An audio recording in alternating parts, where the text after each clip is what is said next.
Lahat po ng mga modern motorcycles ay mayroong suspension system. Magkakaiba nga lang po ng design or ng setup.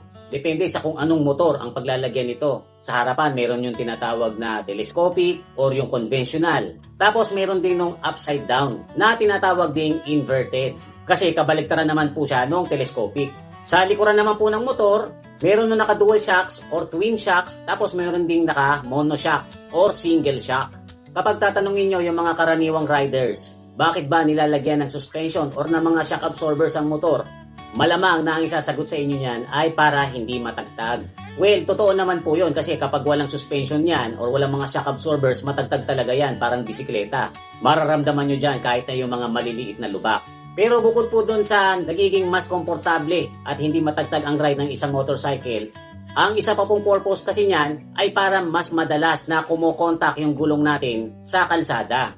Kasi guys, kapag wala yung mga suspension na yan, every time na malulubak tayo ng medyo malaki-laki, ay tatalbog yung mga gulong natin. At sa bawat pagtalbog po niyan, nawawala yung contact niya dun sa kalsada. Mas mahirap siya ngayong i-handle or i-manibela.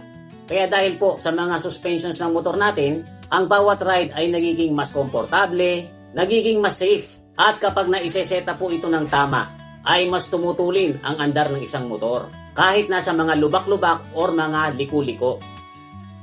So ngayon guys, pag-usapan natin itong front suspension. Alin ba ang mas maganda ang performance? Yung conventional na telescopic or yung upside down? Kapag pagmamasdan nyo po sila, ang una nyong mapapansin na pinagkaiba nila. Sa conventional fork, yung part niya na chrome na tinatawag din na stanchion ay nasa ibabaw. Ito yung nakakonect doon sa triple clamp. Yun naman pong mas makapal na part or tinatawag namang slider ay nasa baba at nakakonect naman doon sa axle ng gulong. Ngayon sa upside down fork naman ay kabaliktaran, kaya nga po yan tinawag na upside down or inverted. Kasi yung makapal na part or yung slider, siya yung nasa taas na nakakabit doon sa triple clamp, then yung stanchion naman ang nasa baba at nakakonekta doon sa axle ng gulong. Alam ko po na sa dami ng motorcycle enthusiast dito sa Pilipinas ay may kanya-kanya ring mga opinion yan kung alin ang mas okay para sa kanila. Pero I'm very sure na mas marami magsasabi na pagdating sa performance ay mas maganda talaga yung upside down or yung inverted. So sa comment section natin, nakikita ko na may mga magko-comment dyan ng mga details katulad ng kung alin ba ang mas mabigat, kung alin yung mas magandang mountingan ng preno, at kung alin yung pwedeng lagyan ng mas malaking axle. Pero ang totoo po niyan, ang pinakamalaking pinagkaiba nila kung performance ang pagbabasehan ay yung rigidity or yung katatagan nito. Kasi guys, mas matatag talaga yung upside down fork kaysa doon sa conventional.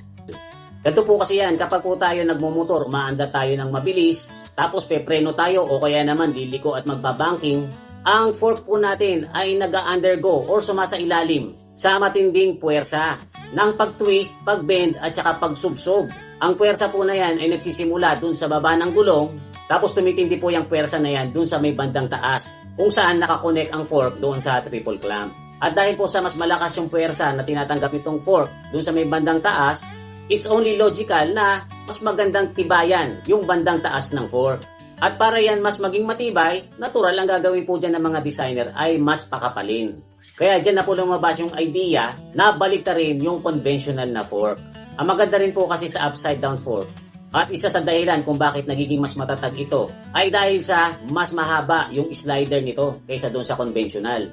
Kaya mas malaking part ng stanchion ang kaya nitong suportahan. Pero honestly, tatanungin ko po yung mga may motor dyan na naka-upside down fork, mararamdaman nyo ba talaga yung difference ng performance nila? Kasi guys, sa totoo lang, kung gagamitin mo yan sa streets or sa pang-araw-araw na pang-service lang, ay hindi nyo naman talaga mararamdaman yung kaibahan ng performance nila. Mararamdaman nyo talaga yung effectiveness ng design nito kapag yan ay ginamit sa extreme riding. Tulad ng mga kumakarera sa circuit, yung mga nakikipagbankingan sa Marilaki, o kaya naman sa mga tulad namin na mga nag-i-enduro or nagmo-motocross. Kaya nga po yung upside down fork ay standard na dun sa mga pang-professional na motor na ginagamit talaga sa mga events. Pero guys, baka akala nyo ngayon lang po yan nauuso. Matagal na po yung upside down fork. Kasi po, 1982, nung una itong inintroduce ni Steve Simmons. Siya po kasi ang nag-design at nag-invento niyan. At tinawag niya po itong Simmons UDX60 na unang ginamit sa AMA Racing. So dahil yan po ay napakaganda talaga ng performance pagdating ng 1983, ay gumawa na rin po niya ng KTM, kaya sila ang unang motorcycle manufacturer na nag-equip ng ganito sa kanilang mga production bikes. Specifically dun sa kanilang KTM 250 MX. Tapos guys, unti-unti na rin po yan napansin ng mga Japanese na maganda pala talaga performance itong inverted forks. Kaya pagkaraan ng 6 na taon, 1989, ay ginaya na po yan ng mga Japanese manufacturers na pinangunahan ng Suzuki. So guys, yan po yung pinagkaiba ng conventional fork sa upside down fork at saka kung alin ba ang mas maganda sa kanila talaga. Sa next episode naman po natin pag-usapan yung sa rear suspension, yung monoshock at saka dual shock. Alin ba yung mas maganda sa kanilang dalawa? Kung meron pa po ako mga nakalimutang detalyeng sabihin or kung meron kayong mga opinion, ay pwede nyo po yung ilagay sa comment section natin. Huwag nyo na pong kakalimutan mag-like at saka mag-share. Muli, ito po si Kuya Mikmik. Thanks for watching.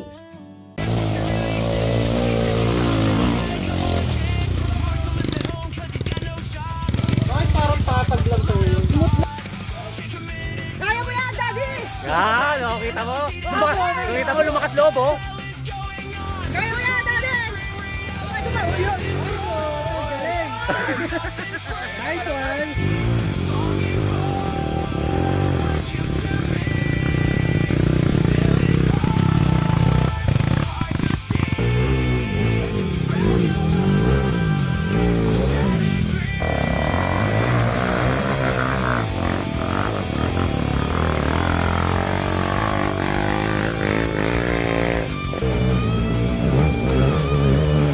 Yun, oh.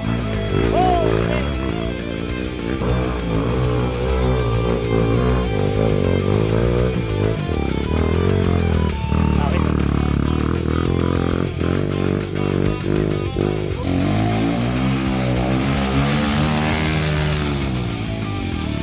Ay, putang ina mo. Bitaw, bitaw, bitaw!